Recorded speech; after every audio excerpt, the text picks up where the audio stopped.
Bismillahirrahmanirrahim. Assalamualaikum warahmatullahi wabarakatuh. Perkenalkan, kami dari kelompok 2 akan menjelaskan mengenai laporan realisasi anggaran berbasis kas.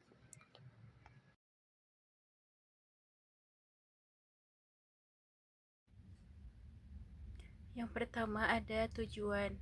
Menetapkan dasar penyajian laporan realisasi anggaran untuk memenuhi tujuan akuntabilitas pemerintah sesuai peraturan perundang-undangan.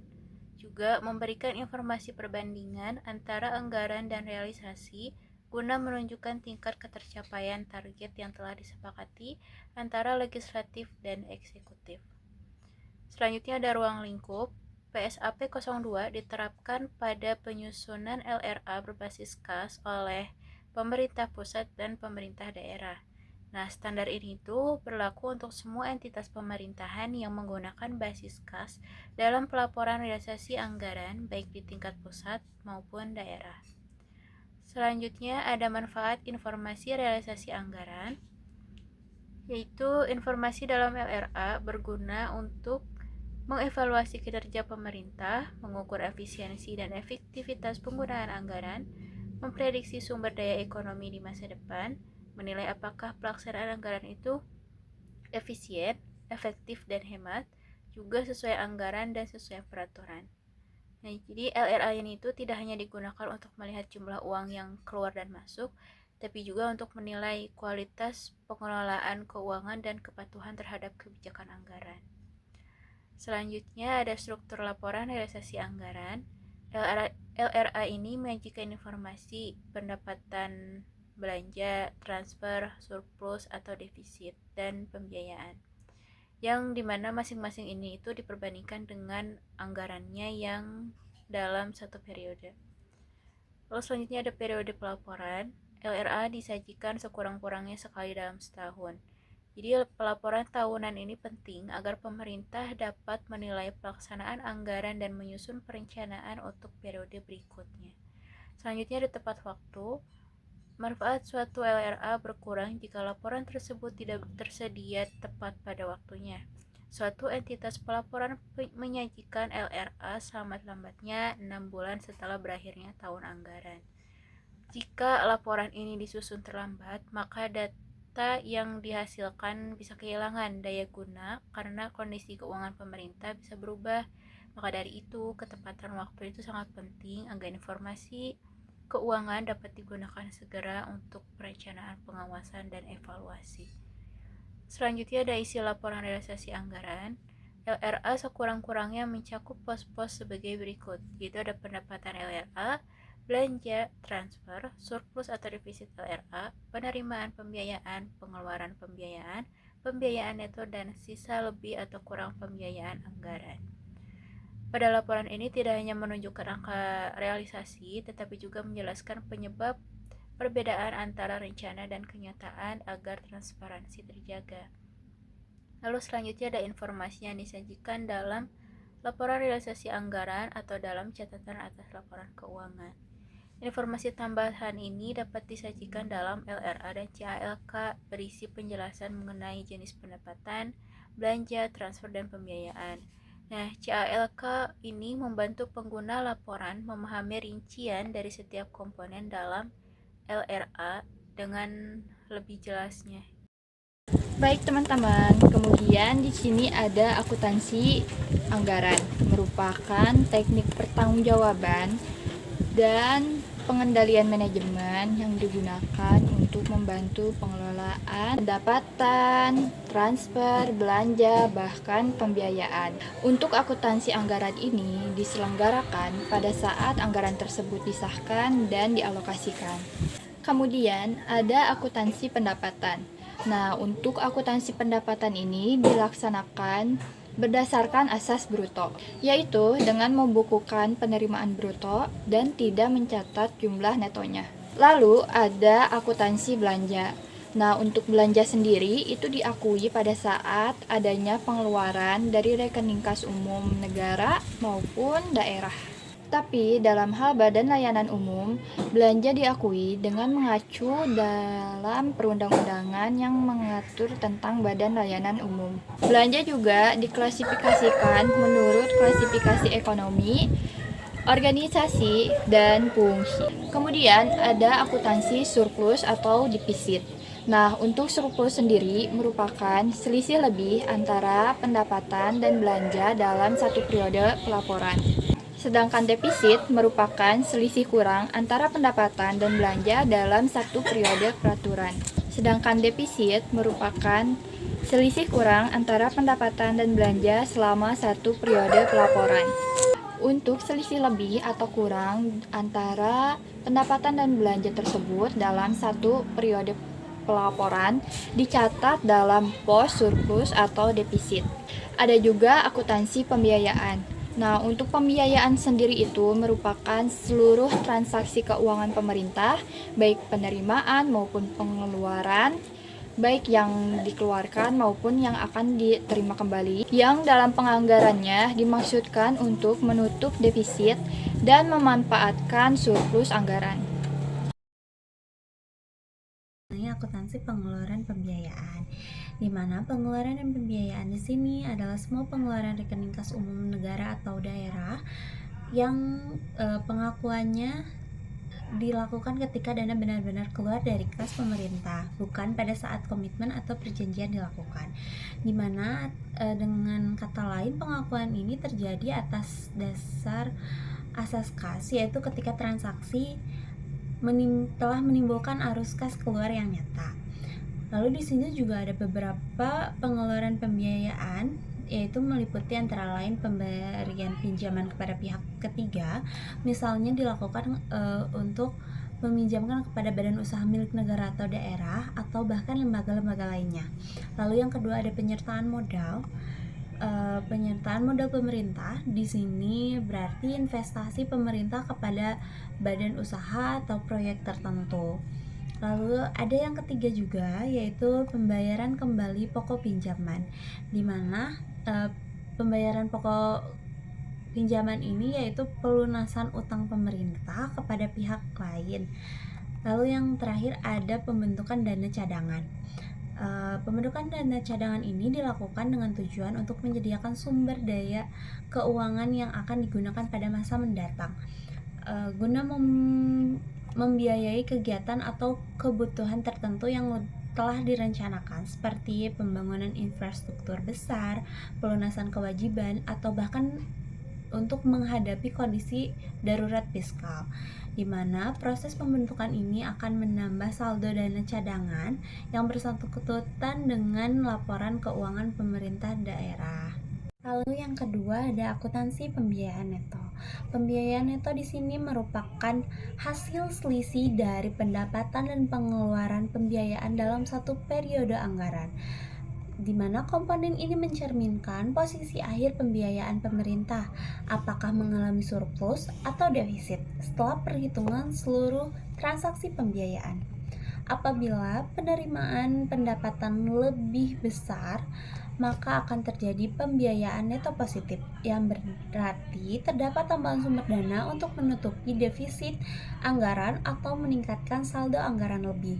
Namun sebaliknya, jika pengeluaran lebih besar, maka terjadilah pembiayaan neto negatif, yang menunjukkan bahwa penggunaan dana untuk menutupi pengeluaran yang lebih besar. Oleh karena itu, pencatatan biaya neto ini sangatlah penting untuk menggambarkan keseimbangan dan kinerja fiskal pemerintah pada akhir periode. Ada yang ketiga, yaitu akuntansi sisa lebih atau kurang pembiayaan anggaran, yaitu dapat disingkat sebagai SILFA dan SIKFA, di mana SILFA atau SIKFA ini merupakan perbedaan antara jumlah pendapatan dan pengeluaran pemerintah dalam satu periode anggaran. SILFA di sini akan muncul ketika penerimaan melebihi pengeluaran, di mana akan menunjukkan surplus anggaran yang dapat dimanfaatkan dalam satu periode berikutnya atau disimpan sebagai dana cadangan. Namun sebaliknya, sikfa terjadi apabila pengeluaran lebih besar dibandingkan dengan pendapatan, yang berarti ada defisit anggaran yang harus diatasi. Kedua situasi tersebut dicatat dalam pos silva atau sikfa, sehingga dapat menjadi tolak ukur efisiensi pelaksanaan anggaran dan sebagai dasar perencanaan keuangan pemerintah di masa yang akan mendatang.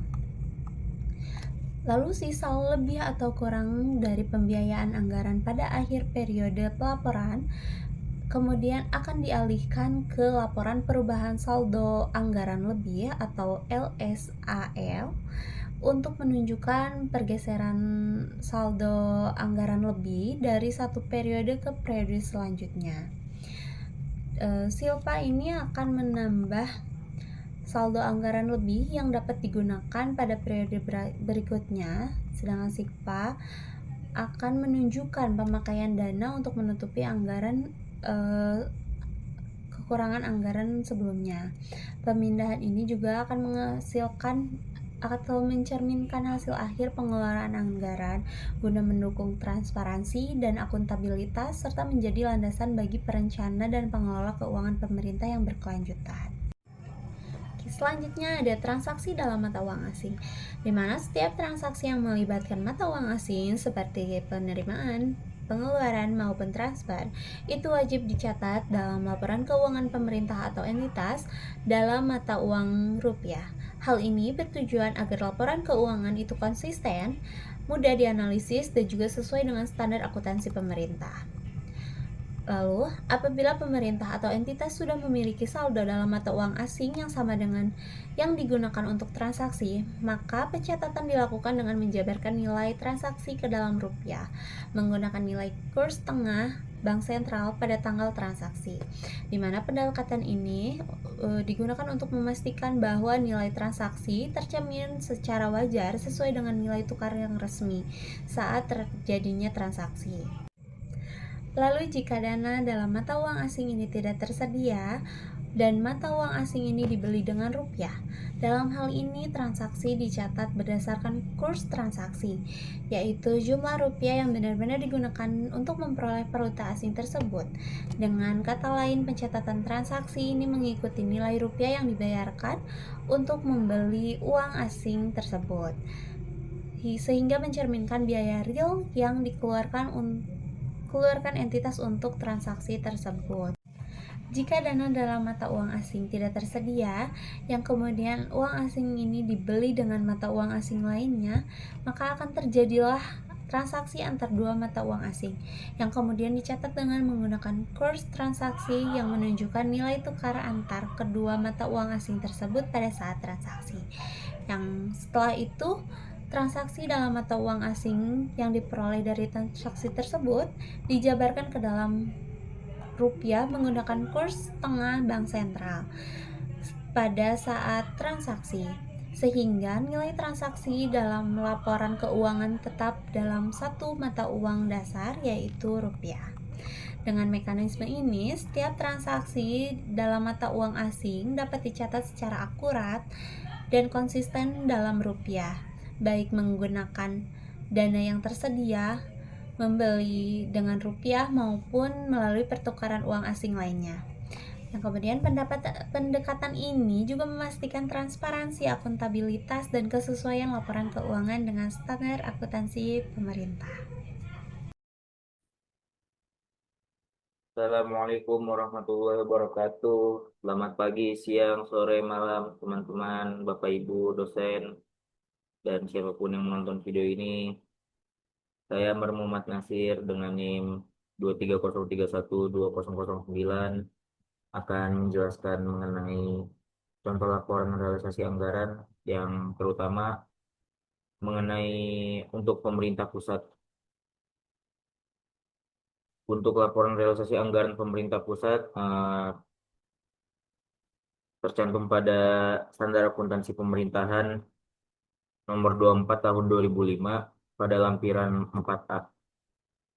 Ya. Contohnya juga sudah terlihat di sini. Untuk pemerintah pusat, Nah, sebelumnya untuk laporan realisasi anggaran itu tuh strukturnya memiliki struktur yang sama, mau itu untuk pemerintah pusat, provinsi maupun kabupaten atau kota. Yaitu struktur yang pertama itu ada pendapatan, ada belanja, ada transfer, dan juga ada pembiayaan. Untuk pembiayaan ini dibagi lagi menjadi dua, ada penerimaan dan juga ada pengeluaran. Nah, biasanya untuk pendapatan itu tuh pendapatan dari mana aja sih? Pertama dapat dari pendapatan pertama itu dari pajak, entah itu pajak penghasilan, pajak bea cukai, ekspor, eh, intinya tuh pajak yang merupakan pajak pusat. Ada juga pendapatan negara bukan pajak atau PNBP, seperti pendapatan sumber daya alam dan sebagainya. Yang ketiga ada juga pendapatan hibah. Nah, untuk struktur yang selanjutnya ada belanja. Belanja ada juga belanja untuk operasi seperti belanja pegawai, belanja barang, bunga, subsidi, dan juga ada belanja modal. Yang ketiga itu ada struktur yang ketiga itu ada transfer. Transfer itu tuh kan kalau misalkan pemerintah pusat kan eh, apa ya, penggambarannya tuh ada di paling atas. Yang di bawahnya ada provinsi, yang paling bawahnya itu ada kabupaten atau kota untuk laporan realisasi anggaran. Maksud dari transfer ini tuh dari pemerintah pusat itu tuh akan mentransfer lagi ke yang ada di bawahnya yaitu provinsi. Ntar dari provinsi kan mentransfer lagi ke yang ada di bawahnya yaitu kabupaten dan kota. Kalau udah nyampe kabupaten dan kota, itu tuh nanti akan dibagikan kepada desa-desa yang ada di kabupaten atau kota tersebut. Untuk komponen terakhir itu ada pembiayaan, yaitu semua transaksi keuangan pemerintah pusat yang fungsinya itu untuk menutup defisit atau memanfaatkan surplus anggaran. Pembiayaan terbagi menjadi penerimaan pembiayaan dan pengeluaran pembiayaan yang sudah saya jelaskan di awal tadi. Ada penerimaan, ada pengeluaran. Nah, kalau misalkan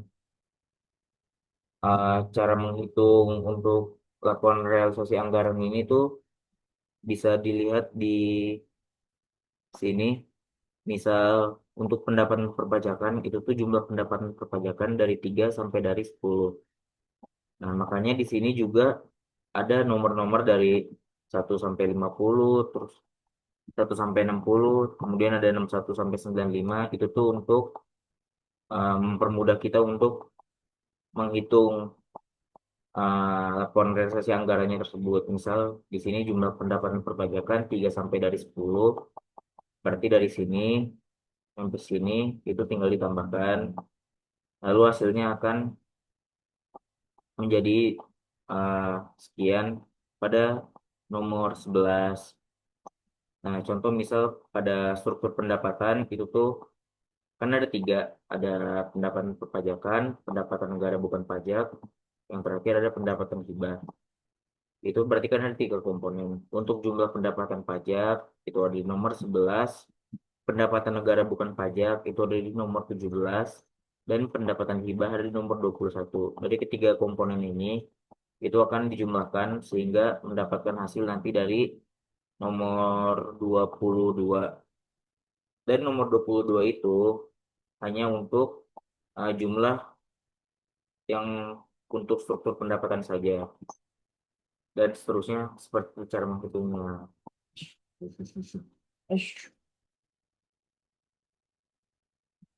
Seperti itu. Nah, laporan realisasi anggaran ini juga bersifat yang sudah dibahas pada minggu kemarin. Laporan realisasi anggaran ini tuh bersifat ini apa komparatif dan juga informatif. Maksud dari informatif adalah dengan kita mengetahui laporan realisasi anggaran ini tuh kita bisa mengetahui gitu, mengetahui apakah anggaran tersebut dapat terrealisasikan dengan baik dan benar atau tidak, apakah hasil eh, dari anggaran tersebut tuh dapat terrealisasi dengan baik atau tidak. Makanya ada juga sifat yang kedua dari laporan realisasi anggaran itu, yang kedua komparatif. Maksud dari komparatif itu dapat dibandingkan. Seperti pada kolom di sini ada anggaran 20x1, realisasinya 20x1.